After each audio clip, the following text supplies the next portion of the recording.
अस्सलाम वालेकुम दोस्तों, कैसे हैं आप सब? उम्मीद है कि आप सब लोग खैरियत से होंगे, फिट-फाट होंगे, अच्छे-अच्छे कामों में बिज़ी होंगे। कि हमारी वीडियो एक बहुत अहम टॉपिक के बारे में है जो कि कमेंट में हमसे पूछा गया है। हमें कमेंट किया है डिफरेंट कार्टून्स, एक यूट्यूबर है।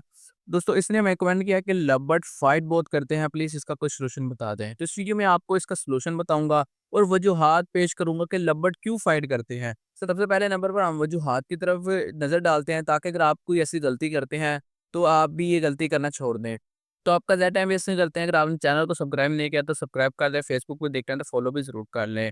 देखिए जब भी लवबर्ड जो है वो फायर करते हैं, इसकी बहुत ज़्यादा वजूहात हो सकती हैं। अगर लवबर्ड्स कॉलोनी के अंदर मौजूद हैं और उनकी फाइट होना शुरू हो जाए, तो वो एक दूसरे को जब तक नहीं छोड़ते जब तक किसी एक की डेथ ना हो जाए, यानी कि एक मर ना जाए। लवबर्ड बहुत ज़िद्दी बर्ड है और कमज़ोर दिल का बर्ड भी माना जाता है। जगह तो ये एडजस्ट जल्दी नहीं होता। दूसरे नंबर पर अगर एडजस्ट हो भी जाए तो फिर वहाँ पर किसी को आने नहीं देता। तो इसलिए अगर आप कॉलोनी का सेटअप लगाते हैं तो कुछ एहतियात आपने लाज़मी करनी है। एक तो अगर आपके लवबर्ड लड़ने लग जाएँ, तो फ़ौरन उस लवबर्ड को अलग-अलग केज में ट्रांसफ़र कर दें खुदारा। नहीं तो आपके जो लवबर्ड हैं वो मरना स्टार्ट हो जाएँगे। वो एक-दूसरे को अपने पास बिल्कुल भी देखना गवारा नहीं करते, वो एक-दूसरे के जानी दुश्मन हो जाते हैं। तो अगर आपने एक हाथ में दूसरे लवबर्ड को, एक हाथ में दूसरे लवबर्ड को भी पकड़ा हो ना, तो तब भी आपके हाथों के अंदर ही वो लड़ना शुरू कर देते हैं। इतने ज़िद्दी ये बर्ड होते हैं। पहले तो आपने काम ये करना है कि आपने लवबर्ड को अलग-अलग केज में ट्रांसफ़र करना है अगर वो लड़ने लग जाए। दूसरे नंबर पर अगर आपके लवबर्ड लड़ने लगते हैं तो आपने वजह देखनी कि क्यों लड़ रहे हैं। अभी हमने ये 2 लवबर्ड को साइड में कर दिया। अब बाकी हमारे जो लवबर्ड हैं ये तो ना लड़ने लग जाएँ। अगर उन्होंने ब्रीडिंग की हुई है, अंडे निकाले हुए हैं, बच्चे निकाले हुए हैं, तो देखें कि उनके जो सेटअप है, नेस्ट बनाया हुआ है, उनके पास कोई और दूसरा लवबर्ड्स है वो तो नहीं जाता। यानी कि उनकी मटकी के अंदर, उनके बुक्स के अंदर। अगर ऐसा है तो उस लवबर्ड को जो जाता है उसको किसी दूसरे केज में ट्रांसफ़र कर दें या अलहदा किसी केज में ट्रांसफ़र कर दें। क्योंकि अगर लवबर्ड खतरा महसूस करें तो तब भी ऐसी सिचुएशन हो जाती है कि वो एक-दूसरे के जानी दुश्मन हो जाते हैं। तीसरे नंबर पर बाज़-औक़ात केज के अंदर ही हमने 5 से 6 लवबर्ड रखे होते हैं, तो फिर भी वो लड़ रहे होते हैं।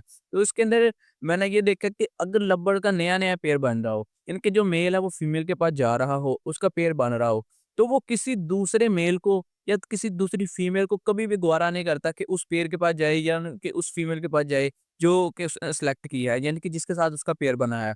तो वो उसको मारना स्टार्ट करता है, वो देखता है कि यार ये तो मुझे बहुत तंग कर रहा है, तो इसलिए वो उसको भगाना चाहता है। भगाते-भगाते उनकी ऐसी फाइट होती है कि नुकसान हो जाता है हमारा। तो इसलिए अगर आपका लवबर्ड का अगर पेयर बना है, 1 या 2 दिन नोटिस कर लें। नोटिस करने के बाद फ़ौरन किसी अलहदा केज में ट्रांसफ़र कर लें। अगर कॉलोनी बनाई है तो कॉलोनी में छोड़ दें। नहीं तो वो दूसरे लब्बड़ को बिल्कुल भी उनके पास आने नहीं देगा और फाइट करेगा। अगर आपके लब्बड़ की फाइट हो चुकी है, तो आपने उसको अलहदा केज में रखना है। अगर कोई एक लब्बड़ ज़ख्मी हो चुका है, किसी की टाँग फ्रैक्चर हो चुकी है, तो आपने एक पाउडर लगाना है। इस पाउडर का नाम है सेप्ट्रान पाउडर। हम इसको साइकाट्रिन पाउडर के नाम से भी जानते हैं। दोस्तों आपने फ़ौरन इस पाउडर का इस्तेमाल करना है। अगर आपके पास नहीं है और ब्लीडिंग बहुत ज़्यादा हो रही है, तो आपने करना है कि हल्दी जो-सी है वो एक चुटकी से जगह पे लगा देनी है जहाँ पे ब्लीडिंग हो रही है, खून वगैरह निकल रहा है या फिर दर्द वगैरह हो रही है। मालिश-मुलिश आपने नहीं करनी, कोशिश करनी कि लब्बड़ को कम से कम पकड़े और अगर वो फीडिंग वगैरह नहीं कर रहा तो फीडिंग आपने खुद करवानी है क्योंकि बाज़ औक़ात जो लब्बड़ होता है वो ज़ख्मी होने के बाद फीडिंग भी नहीं कर रहे होते यानी कि दाना-पानी खुद नहीं खा रहे होते। तो अगर आप ऐसा करेंगे तो आपके जो लब्बड़ है उसकी जान भी बच जाएगी और अलहदा केज में आपने ज़रूर ट्रांसफ़र करना है इन दोनों को। जैसे ही 1 हफ़्ता गुज़र जाए तो आप फिर दोनों को उस कॉलोनी या केज से बाहर निकाल दें, तो फिर आपके जो लब्बड़ हैं वो दोबारा से नॉर्मल हो जाएँगे। अगर आपको वीडियो पसंद आई है तो चैनल को लाज़मी सब्सक्राइब कर दें। अपनी दुआ में ज़रूर याद रखा करें। मिलते हैं एक नेक्स्ट वीडियो में, तब तक के लिए अल्लाह हाफ़िज़।